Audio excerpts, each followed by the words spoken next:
स्वागत है आपका हमारे चैनल किस्से कहानियों में। आज हम सुनेंगे तेनाली रामा की कहानियाँ। अपराधी बकरी। हर दिन की तरह ही राजा कृष्णदेव राय अपने दरबार में बैठे हुए थे। तभी वहाँ एक चरवाहा अपनी फरियाद लेकर पहुँच गया। चरवाहे को देख राजा कृष्णदेव ने उसके दरबार में आने की वजह पूछी। तब चरवाहा बोला, महाराज, मेरे साथ बड़ा गलत हुआ है। मेरे घर के करीब में रहने वाले आदमी के घर की दीवार ढह गई और उसके नीचे आने की वजह से मेरी बकरी मर गई। वहीं जब मैंने उससे अपनी मरी हुई बकरी का हर्जाना मांगा तो वह हर्जाना देने से मना कर रहा है।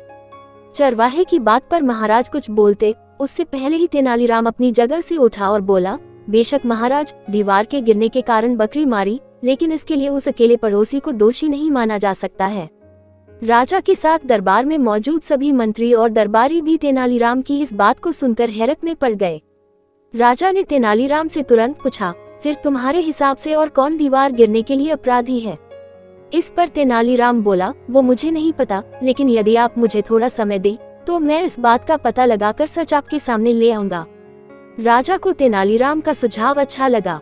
उन्होंने तेनालीराम को असली अपराधी का पता लगाने के लिए समय दे दिया।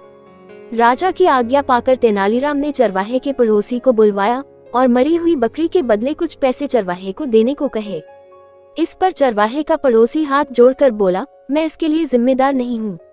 उस दीवार को बनाने का काम तो मिस्त्री ने किया था, ऐसे में असल अपराधी तो वो हुआ।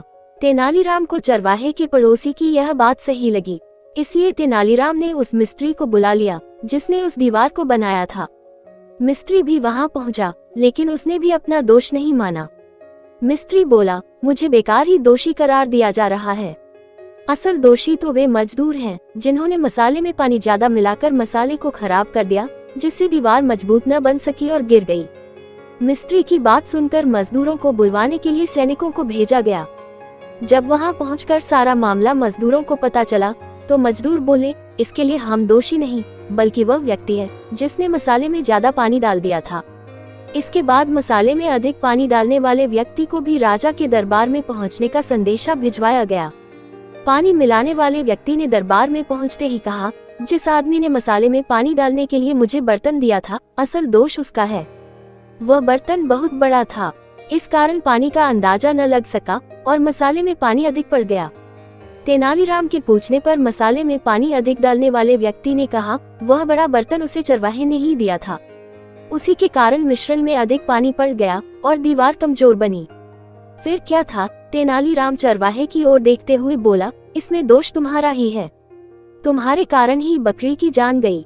जब बात घूमकर चरवाहे पर आ गई तो वह कुछ बोल न सका और चुपचाप अपने घर की ओर चल दिया। वही दरबार में मौजूद सभी दरबारी तेनालीराम की बुद्धिमत्ता और न्याय का गुणगान करने लगे। कहानी से सीख। इस कहानी से हमें ये सीख मिलती है कि अपने साथ हुई अनहोनी के लिए किसी अन्य व्यक्ति को दोषी ठहराना सही नहीं है। ऐसे में चाहिए कि धैर्य रखकर समस्या का समाधान तलाशा जाए।